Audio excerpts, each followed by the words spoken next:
I lost my faith in God after I had thought through this question fairly well. I guess people would call it agnostic. I would just describe it as I don't know what to believe.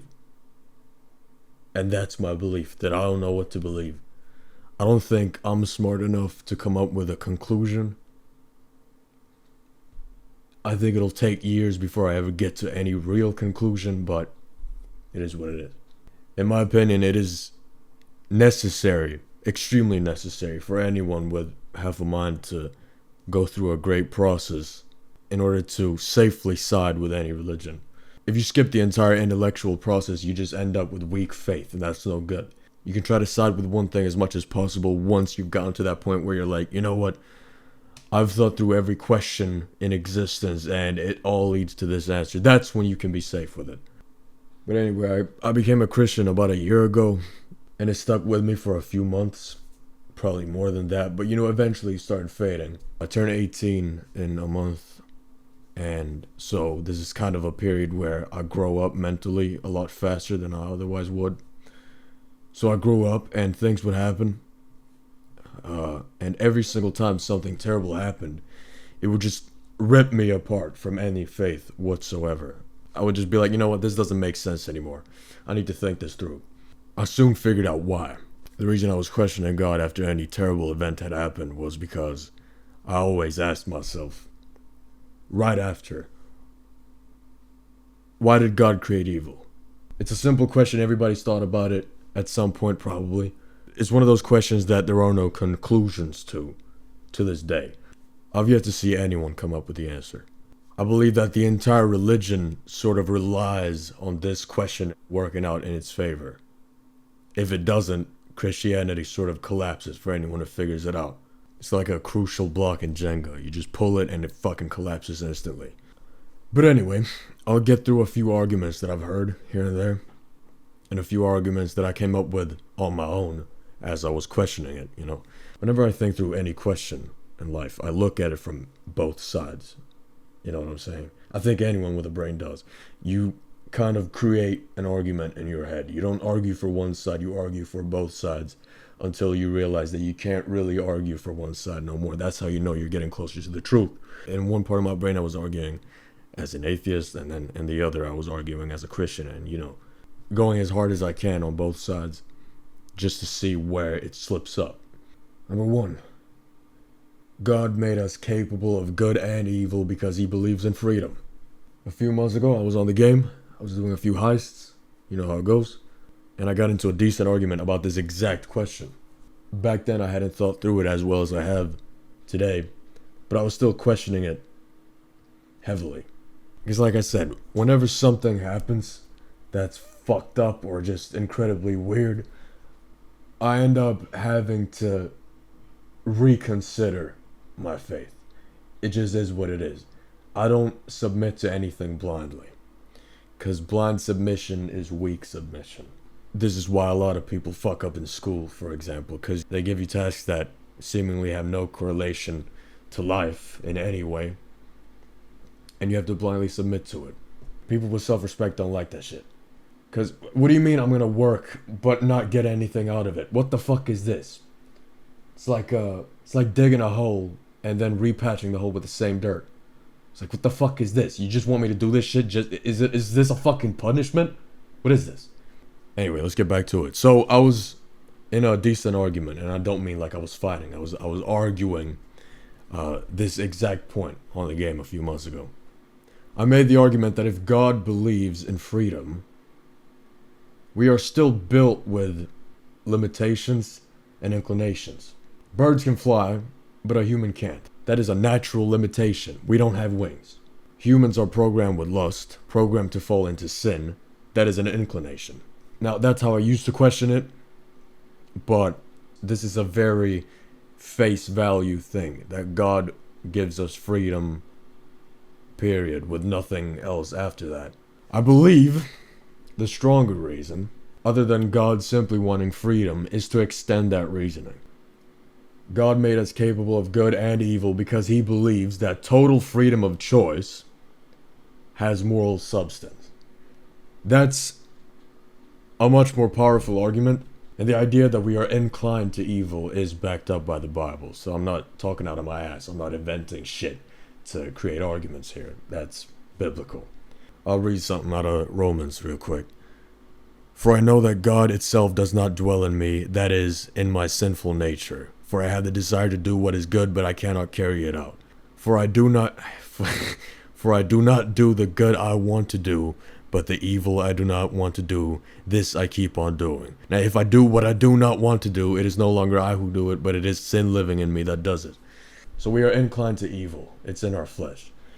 So here's the thing. Why did God not create a perfectly balanced situation? He made us inclined to evil, not inclined to good. Why didn't he just balance it out? The argument you could throw back as a Christian is that God made the path to a sinless life challenging, making the path to a sinless life more rewarding in terms of moral substance. If it wasn't a challenge to be good, you don't deserve praise for being good. I'm gonna show a clip that sort of describes this. Say what you will about Jordan Peterson. This is great. It's very helpful for people to hear that they should make themselves competent and dangerous and take their proper place in the world. Competent and dangerous? Why dangerous? Because it's the alternative to being weak. By dangerous, that implies I should be ready to threaten someone, to hurt somebody. No, you should be capable of it. But that doesn't mean you should use it. There's nothing to you otherwise. Like if you're not a formidable force, there's no morality in your self-control. If you're incapable of violence, not being violent isn't a virtue. It is possible that the idea he describes in this video is closely associated with the idea that God has for this world. It is possible that God made humanity inclined to evil so that the escape from sin would be virtuous enough. That those actions would weigh tons in order to earn the people free of sin access to heaven. So the idea, the concept I'm trying to create is that heaven is a reward. And if you make the challenge too easy, the people involved don't deserve it. Fortunately for some, unfortunately for others, it makes logical sense that the world is like an excruciating test of character.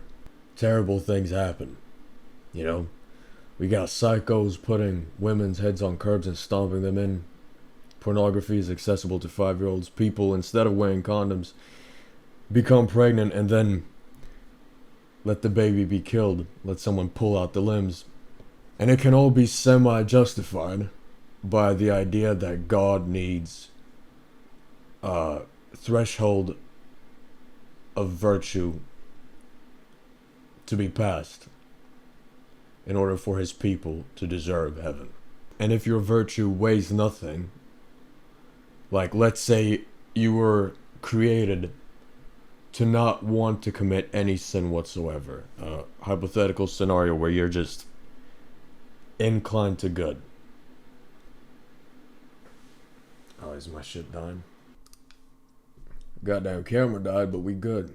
Let's make a simple, let's create this is the most simple example, right? We are on Earth. If you jump right now, it will require effort from your leg muscles to get up in the air, all right? It will require effort to jump and get up in the air. If we didn't have gravity, it wouldn't take any effort. Just a small push and you start flying up instantly. You go higher than anybody who's ever jumped before with gravity. If you don't have an inclination to sin, virtue requires no effort. A small push and you're just there already. So you look at the Olympics, people see who can jump the furthest. Yeah, that requires effort. That deserves medals. But if we go to space, it's simply not impressive. There's a final argument. All right. And this is where I'm sort of stuck. Okay, because everything I just described, it all relies on the rules created for this world. For this universe, it's all rules that have been created by God or by people. We make this up using what we know about this world only. We live by how we understand the world to be. And God is not limited to the world. God is not limited to these rules specifically. According to the Bible, God is all good and God is infinite. If God is all good and infinite in his power, he wouldn't have to create a world with these rules. The rules right now are, if you are not virtuous enough, you don't deserve to live in a reality that lacks evil. That is a rule that God created in this world we live in. Let's say someone creates a game and is the master of this game. They put a bunch of people in this game. They go through different kinds of hell. And if people are not mentally strong enough, they continue to go through the horror. And then, by the end of this game, the people who lost, you throw them in a pit of fire. And only the people who were mentally strong enough to defeat their sin, only those people get to come out and live in a world lacking evil. If you're the master of this game, are you a good person for creating this? Because that's sort of the idea of this world. We are inclined to evil. Only if we are strong enough to defeat these sins are we allowed to get out of it. And if you're not, you'll burn. Is that something an all good person would do? And better yet, if you have infinite power, would you have to create a game like that? The main point is, if God is all good and infinite, he wouldn't have to create a world where suffering is required. He creates every rule, everything we know. Every concept, everything is created by God. He could change it at any point. He decided that suffering would be part of it.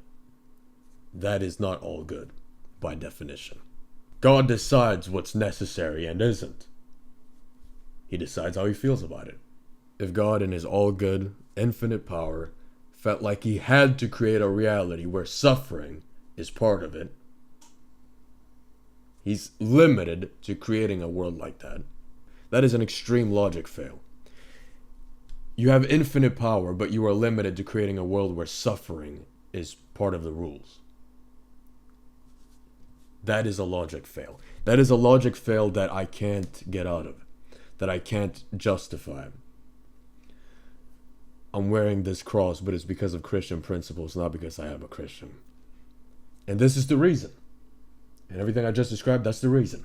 An all-good, infinite God is limited to a set of rules that include evil. Doesn't make sense.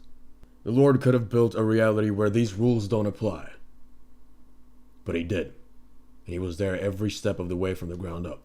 The book of Genesis in the Bible describes a serpent who manipulates Eve and through her Adam to eat from the tree, the forbidden tree of knowledge of good and evil, which led to humanity's expulsion from paradise. It's a simple story. It's the first fucking story in the Bible.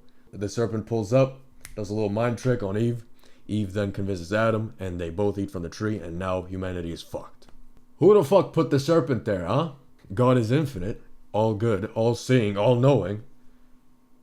He makes everything in existence, everything that exists, whether a material or a concept or anything, he's there every step of the way because he is infinite. So who put the serpent there? He knew this would all happen. It's all part of the plan. And even if we ignore the obvious, painful truth that God created the devil, how is the devil still here? Christianity is often described as God is fighting against the devil, and we have to go to one side. You created your own enemy, pal. Like, the entire idea that God is in a war with the devil makes no sense because God is infinite. He could just blink and make it all disappear, but he don't. I am led to a final assumption that I cannot escape, and it's with me to this day. Either God is not infinite, not real, or not all good. So God created the world from the ground up. He created the devil. He maintains the devil's existence. He has created a world where evil is required, which is something he could easily change because he is God. He's all infinite. He decides what the rules are. It's impossible to escape this from me because all I can think is, okay, either he's not infinite, and that's why he can't defeat the devil, or he's not all good, which is why he won't defeat the devil. and he won't create a reality without evil, or he doesn't exist. And it's as simple as that. And everything that happens is for a different reason that we cannot comprehend. Simple as that. These days, I'm just, it is what it is. Don't know what to believe. All I know is that, I've thought through this question too hard to still say confidently that Christianity is a flawless religion. And this assumption that I have, by the way, that either God is not all good, not all powerful, or doesn't exist. All of those three contradict the Bible heavily, So it's not like I've just said something that is already a clear case for the Christian community, and I just didn't know. No, this is all contradicting the entire idea of Christianity. So I cannot in good faith believe in Christianity until this has been debunked. It would be great if someone could change my mind, but at this point that's difficult. Now, with that being said, I do think the principles of the Bible, the teachings, they are good. I choose to separate them from the entire spiritual.